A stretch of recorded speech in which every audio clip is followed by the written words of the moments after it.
আসসালামু আলাইকুম সবাইকে। তো ধানচি লেক পার দিয়ে যখন যাচ্ছিলাম তো আসলে বান্দরবনের সৌন্দর্য সেটা আসলে অপরূপ, সবসময় ছবি বা ভিডিওতে দেখে আসছে, কিন্তু বাস্তবে যে কতটা সুন্দর সেটাই আজকে দেখাবো। দেখুন, ধানচির পাহাড় থেকে যখন একদম পুরো ঝর্ণার প্রপাতে এখানে গেলাম, তো এখানে যাওয়ার পথে মনে হয়ে গেল যে এই কানাডার যে নায়াগ্রা জলপ্রপাত আছে না, ওখানকার কথা মনে পড়ে গেল। তো বাংলাদেশে এরকম সুন্দর ধানচির ভিতরে এরকম একটা সুন্দর জলপ্রপাত আছে, সেটা চোখে না দেখলেই নয়। দেখুন আসলে কতটা স্বচ্ছ, পাহাড় বেয়ে চুষিয়ে পানি পড়ে, এগুলো দেখলে আসলে খুব মন ভালো হয়ে যাবে।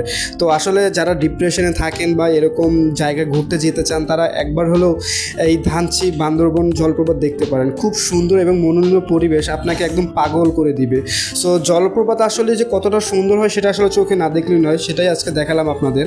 যদি ভালো লেগে থাকে অবশ্যই আপনারা দেখবেন। তো এটা শেষ করে যখন লাস্ট মোমেন্টে ধানচি একদম পুরো পাথরের চিপায় চূড়ায় চলে গেলাম, তো আসলে এখানে গিয়ে একদম পুরো মনে হচ্ছে যে নিজেকে হারিয়ে ফেলি। কতটা যে সৌন্দর্য ঘেরায় বাংলাদেশ, সেটা আসলে চোখে না দেখলেই নয়। তো আজকে আপনাদের দেখাতে নিয়ে আসলাম। যদি আপনাদের ভালো লেগে থাকে অবশ্যই লাইক, কমেন্ট এবং সাবস্ক্রাইব করবেন।